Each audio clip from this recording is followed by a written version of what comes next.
ओम नमो भगवते वासुदेवाय। नारायण नमश्चित्त नरं चैव नरोत्तमं देवीं सरस्वती व्यासं ततो जयमुदीरयते।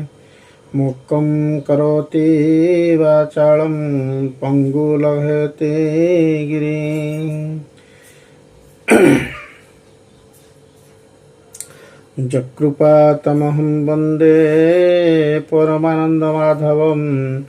निगमकल्पतरोर्पितं फलं सुखमुखादमृतवृन्द्रवसंयुतं पिबत भागवतं रसायनं मुहुरमो रसिका भूमि भावुका। द्वितीय अध्याय मुनि प्रश्न कन्ने शुणी हरसे मने मने गुणी जीवर हिते कृतकृत्ये हसी कहन्ति मुनिसुत। श्रीसुत उवाच जे सुखमन्त गमन करीण देह कले शून्य पुत्रर स्नेह मने धरी व्यास डाकन्ति उच्च उच्च करीं। पितार स्नेह भग्न अर्थे उत्तर देले वृक्ष रूपे ताहाकु मोर नमस्कार जे हृदय सर्व प्राणीकर। जीवर परित्राण अर्थे करुणा बही जेहु चिते अखिल भेदर सागर जे अनुभव आपणार कहिले पुराणर सार ताहाकु मोर नमस्कार। भारती नर नारायण जे सत्यवतीर नंदन जे नरोत्तम ये संसारे नमई तांकर पयरे। शुण सकल मुनिजन साधु ये तुम्हर वचन परम मंगल ये वाणी जीवनिस्तरे आ शुणी। परम धर्म ये जगते कृष्ण भजन जेते मते फलर आशा जही नाही विघ्न पशिब अबा काहीं। वासुदेवଙ୍କ ठारे जेबे भक्ति उदय हुए तेबे ज्ञान वैराग्य जात हुए शुष्क तर्कादि नाश जाए। भक्ति कले से ज्ञान हुए जीवन पड़े माया मोह। विष्णु चरित शुणी जेबे भक्ति न जन्मे मूढ़ भावे केवल श्रम ताहांकर काहू डरिबे तम घोर।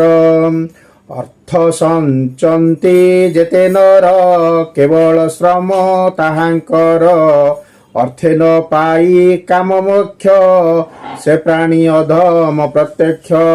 इंद्रिय अर्थ प्रिय जेते लोभे भ्रमई काम अर्थे जावत जीवन धरई काम लोभरे सुख नाई। जीवर तत्व जानिबारे के ज्ञानी अछि ए संसारे तत्व विचार ज्ञान जेते ज्ञानी कहन्ति ए जगते। केहू करन्ति केहू कहन्ति भव केहू कहन्ति भगवान निर्मल परम जे ज्ञान।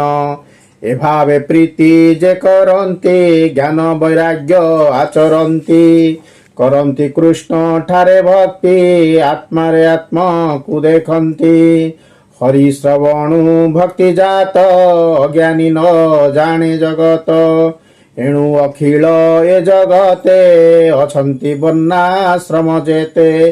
स्वभावे धर्म आचरणे भक्ति उपजे नारायणे जेते संतोष जेबे संतोष कृष्ण होई प्राणी को चतु बगदेई।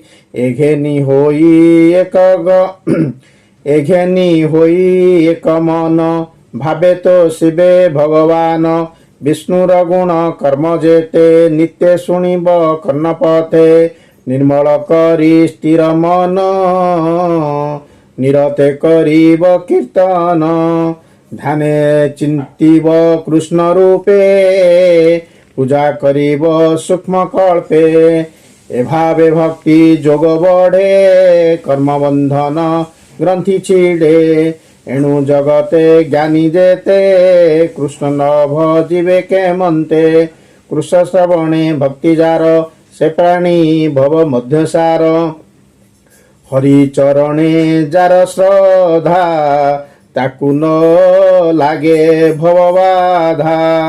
ସେ ପୁଣ୍ୟ ସାଧୁ ସଙ୍ଗ ମିଳେ ପୁଣ୍ୟ ତୀର୍ଥକୁ ଆଶ୍ରା କଲେ।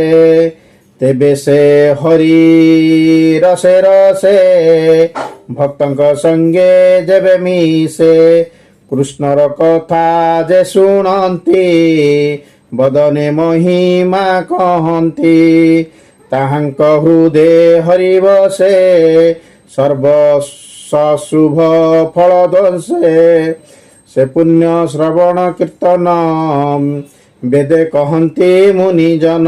ସାଧୁ ଜନଙ୍କ ମିତ୍ର ହରି ଏଣୁ ଭକତୁ ଆଦରି। ହେଳେ ତାହାର ଭବ ସିଧୁ ତେଣୁ ଭକତ ଜନକ ବନ୍ଧୁ। ଭକ୍ତ ଜନଙ୍କ ସେବା ବେଳେ ଦହନ ହୁଅନ୍ତି ଅମଙ୍ଗଳେ। ତେବେ ସେ ଗୋବିନ୍ଦ ବିଷये ଭକ୍ତି ଉପଜେ ନର ଦେହେ। ସ୍ୱଭାବେ ରଜ ତମ ଦୁଇ କାମାଦି ଯେତେ ରିପୁ ଥାଇ। ଚିତ୍ତୁ ବାହାର ହୋଇ ଯାନ୍ତି ସାତ୍ୱିକ ଗୁଣ ଆବରନ୍ତି। ଏତେ ପ୍ରକାରେ ଯେବେ ମନ ନିର୍ମଳେ ହୋଇବ ପ୍ରସନ୍ନ। ତେବେ ସେ ଭକ୍ତି ଯୋଗ ବଳେ ଶ୍ରୀକୃଷ୍ଣ ଭକ୍ତ ସଙ୍ଗ ମିଳେ। ନିର୍ମଳ ଜ୍ଞାନ ପ୍ରକାଶ ହୋଇ ଜନ୍ମ ମରଣ ଆଦି କାହିଁ।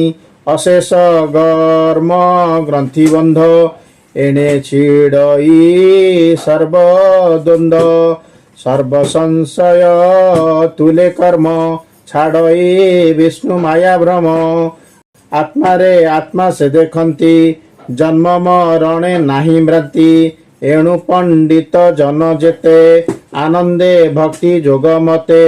ହରି ବିଷୟ ଦୃଢ଼ ଚିତ୍ତେ ନିତ୍ୟ ଭଜନ୍ତି ଆତ୍ମା ମତେ। ବିଷ୍ଣୁର ମାୟାରୁ ସମ୍ଭୂତ ଆଦି ପ୍ରକୃତି ଜନମତ। ସେ ସତ୍ୱ ରଜ ତମ ଗୁଣ ସୃଷ୍ଟି ପାଳନ ସଂହାରଣ। ଅନାଦି ପରମ ପୁରୁଷ ଏ ତିନି ଗୁଣେ ଯେ ପ୍ରବେଶ। ସୃଷ୍ଟି ଉଦୟ ବ୍ରହ୍ମା ହୋଇ ପାଳନେ ବିଷ୍ଣୁ ସେ ବୋलाई। ସଂହାର କାଳେ ରୁଦ୍ର ରୂପେ ସୁଖେ ବିହରେ ମୋର କଳ୍ପେ। ସେ ଶୁଦ୍ଧ ସତ୍ୟ ବିଷ୍ଣୁ ଦେହେ ଜନ୍ତୁଙ୍କ ଶ୍ରେୟ ଗୁଣ ବହେ। କାଷ୍ଠ ସଂଯୋଗ ଧୂମ ଜାତ ଧୂମରୁ ଅନଳ ସମ୍ଭୂତ। ତୃତୀୟ ଭାଗ ଏ ପ୍ରମାଣ ତାମସ ରଜ ସତ୍ୟ ଗୁଣ। ଏଭାବେ ବ୍ରହ୍ମା ପରିମାଣି ଭବସାଗରୁ ତରେ ପ୍ରାଣୀ। ନିର୍ମଳ ଚେତା ମୁନି ଯେତେ ବିଚାର କରି ଆତ୍ମହିତେ। କୃଷ୍ଣଙ୍କୁ ସତ ଗୁଣେ ଜାଣି ଭଜିଲେ ମୋକ୍ଷ ପରିମାଣି। ତାମସ ରଜ ଗୁଣ ଯେତେ ଯେ ଉତ୍ପତ୍ତି ଏ ଜଗତେ। ସ୍ୱଭାବେ ଘୋର ଭୟଙ୍କର ଏଣେ ନ ଭଜେ ମନ ଯାର। ଅହିଂସା ଶାନ୍ତି ଗୁଣେ ଥାନ୍ତି ହରିଚରଣ ନିତ୍ୟ ଚିନ୍ତି। ଧନ ସମ୍ପଦେ ଯାର ଇଚ୍ଛା ସେ କରେ ଭୂତ ପ୍ରେତ ଦୀକ୍ଷା। ଧନ ସମ୍ପଦେ ଯାର ଇଚ୍ଛା ସେ କରେ ଭୂତ ପ୍ରେତ ଦୀକ୍ଷା। ସଂସାରେ ବେଦ କର୍ମ ଯେତେ ତପସାଧନେ କ୍ରିୟା ମତେ। ପରମ ତତ୍ତ୍ୱ ଜ୍ଞାନୀ ଆଦି କଠୋର ଯେତେ କର୍ମ ସାଧି। ଏ ସର୍ବ ଗତି ନାରାୟଣ ଏବେ ହୋ ମୁନି ଗଣ ଶୁଣ। ଏମନ୍ତେ ସୂକ୍ଷ୍ମ ରୂପ ଧରେ ମାୟାରେ ସଂସାରେ ବିହରେ। ସ୍ୱଭାବେ ନିର୍ଗୁଣ ମୁରାରି ଖେଳଇ ତ୍ରିଗୁଣ ଆବରି। ସକଳ ଜୀବ ମଧ୍ୟେ ଥାଇ ଅଜ୍ଞାନ ଜୀବ ନ ଜାଣଇ। ଅଶେଷ ମହିମା ଯେ ଧରେ କିବା ଉପମା ଦେବା ତାରେ। ସକଳ ଭୂତେ ହରି ବସେ କ୍ଷେତ୍ରଜ୍ଞ ରୂପ ପରକାଶେ। ଅଗ୍ନି ଯେସନେ କାଷ୍ଟେ ଥାଇ ସେ ରୂପେ ବିଶ୍ୱ ଆତ୍ମା ସେଇ ସ୍ୱତନ୍ତ୍ରେ ତାଙ୍କ ଦେହେ ଥାଇ ବିସ୍ମୟ ବିଷୟ ଭୋଗକୁ କରଇ ଦେବ ତୀର୍ଯ୍ୟକ ନର ଆଦି ସେ ଲୀଳାବତୀର ପ୍ରସିଦ୍ଧି ତହିଁରେ ଅନୁରକ୍ତ ହୋଇ ପାଳଇ ସତଗୁଣ ବହି ସେ ହରି ଚରଣ ପଙ୍କଜ ସୁଜନ ଜନ ମାନେ ଭଜ କହଇ ଜଗନ୍ନାଥ ଦାସ ଗୀତେ ପ୍ରବନ୍ଧେ କୃଷ୍ଣ ରସ इति श्रीमद्भागवते महापुराणे परमहंस संहितायां वैशाख्यां प्रवर्ध्यते नमस्योपाख्याने श्री भगवतनुभाव वर्णनं नाम त्रयोदशोऽध्यायः।